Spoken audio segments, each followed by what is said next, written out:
Hi guys and welcome to another vlog. This is the Volkswagen Virtus. Straight away we're going to be opening the engine bay of this vehicle, and we all know this is the Slavia underneath. So this is the 1.5 litre engine. Looking at this you can identify the same, but shockingly there is no insulation here. Anyways, let's just shut this. Now it might look like a Vento facelift because the design is like so similar to the Vento, but it's an evolutionary design, but it's an all new car completely because it's based on a new platform, of course. Now this is the GT line which gets the GT badging here. All LED lights I believe, and the fog lights are not LEDs. There's a towing hook, a gloss finish here on the lower half of the bumper, bold VW logo. In fact, size wise it's very similar to the Slavia, however I think it's slightly longer. Now this being the GT line actually gets black colored wheels, black colored ORVMs, and of course black colored roof as well. That is the 1 litre model there, cannot be seen right now, I'll show it to you later. It has this GT line badging on the side as well, and there you can see 205, 55, 16 is the size of the tires. Red colored brake calipers have been given as well for the sporty appeal. And it's a good thing actually that VW is offering a GT line trim to differentiate this car from the regular Virtus, because obviously it has a lot of grunt underneath, because this is powered by 1.5 litre engine TSI Evo, which is producing 150 PS of power, and the torque output is 250 Newton meters, 0 to 100 kilometers per hour under 9 seconds. Lights look really nice. You can see this shape of the lights, beautiful. Says GT line here as well. Has this subtle lip spoiler. Again, lot of gloss black finishing on this car, and Faisal Khan's fingers of truth. We'll have to go all the way down to actually spot those dual exhausts. Yeah, we have got dual exhausts for the 1.5 litre model. The 1 litre does with 2 exhausts. Rear parking sensors, Virtus written here, GT line written there, and there's the camera. Let's do one thing. Let's open the boot of the vehicle. 521 litres is the size of the boot, which is the same as the Skoda Slavia. Here there's the spare wheel, which is not an alloy. In fact, it is 205, 55, 16. Same size, which is actually a nice touch. High mounted stop lamp. Let's just shut this for a moment. I love the way the paint finishing has been done on this car. Even from the side you can see this nice treatment, lot of attention to detail. It is actually a very good looking car. A fitting replacement to the Vento. Door pockets are big enough. Their space is nice, in fact, because the wheelbase is the same as the Slavia 2651mm. You see this nice red stitching. There's a center armrest with twin cup holders. Floor is almost flat. 2 USB Type-C charging sockets, air conditioning vents right there, and every passenger obviously gets a head, which is a nice touch. Now right inside, let me tell you, scooped out seat backs, but pockets are not there. Skoda's like simply clever features can only be offered by us. So this pocket seems to be stitched, the smartphone pocket. Magazine holder here, of course. Underthigh support is okay, not that great, and headroom seems just about adequate. There's a hook, there's a handle, seat belt is not height adjustable. And there's light placement here on the top, of course, which will not work because I think the car's battery is completely gone. Dashboard design looks quite nice, but this being the GT line gets that red insert on the dashboard, which is either a love it or a hate it feeling, of course. And it gets side airbags as well, 6 airbags. Excuse me, can I just get out, please? Okay, these guys are trying to fix the light because the battery is gone.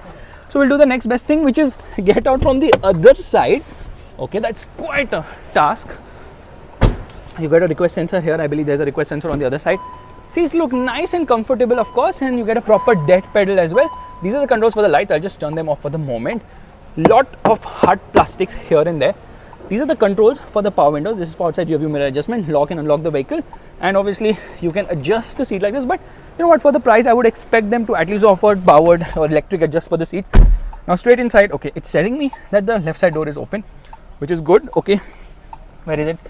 Steering wheel is adjustable both for reach as well as rake. So I'm just going to put it back into place, and we're going to turn on the car. Yeah, there it rose to life. It's very silent, very smooth.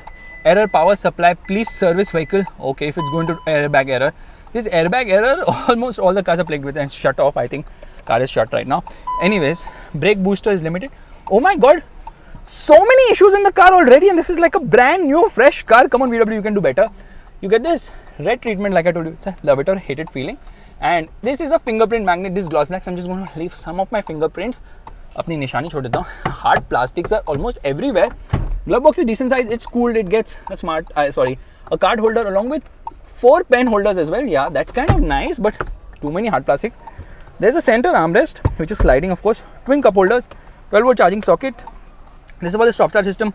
Seat ventilation both for the driver as well as the co-driver is given on the driver side only, so that's an ergonomic disaster. 2 USB-C Type-C charging sockets, of course, and there's a wireless charging pad. Touch panel for the air conditioning system, a normal regular handbrake. These are the controls for the cruise control. These are the controls for the audio system. This is obviously for the light, and you pull it out to turn on the fog light, of course. And that's about it. Everything is the same. I mean, this is the DSG gearbox obviously, and everything is the same as the Slavia, so mechanically nothing has changed as such. And there's a auto dimming inside your mirror. There's a mirror here, no light. There's no mirror here, and here you get a sunroof which is like similar size as the Slavia. This is not damped, it doesn't go back smoothly, so yeah, cost cutting is impending. In fact, when I was looking at the hood now, there was no insulation there, so if visible cost cutting is like this, invisible cost cutting things which are underneath you can't even spot.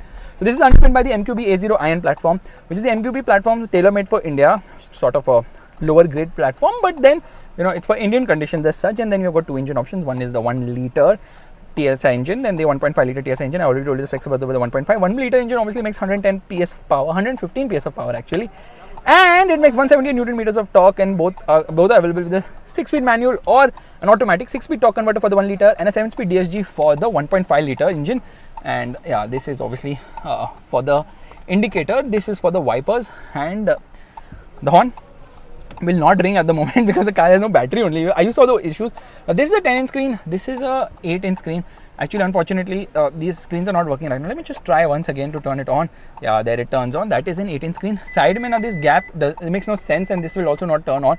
So quite a few of the glitches are there inside this car. Let's just turn this off. Where is the hazard light button? There it is. Okay, let's get out and let's try and okay, air conditioning. I can feel it. You could see that there some or the other error is being like put everywhere. So we're going to get out from this car. We're going to get into the other one, which is right ahead. This is the 1 liter because I actually went down to see if it has a single exhaust or dual exhaust.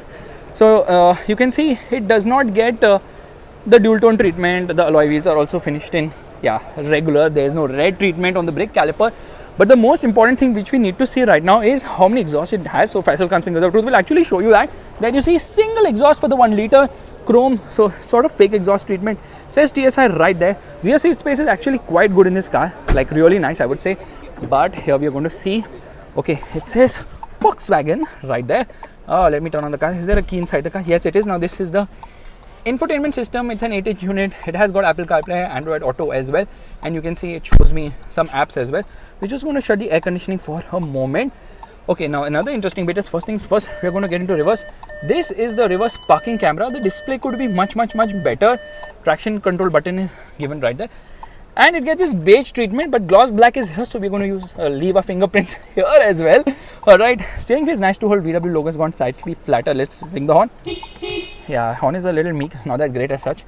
Anyways, okay, it gives me all the information as such, whatever I need to see. Let's get back to the home, which I'm kind of figuring out. It's there on the top.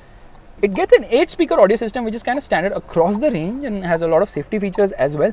So overall, it's just a Slavia, but from VW, and definitely it is a good looking car. Like, the design is really very nice, but that's about it. It's time to end this vlog. Let me know which one would you choose. Would you choose the Slavia or would you choose the Volkswagen Virtus?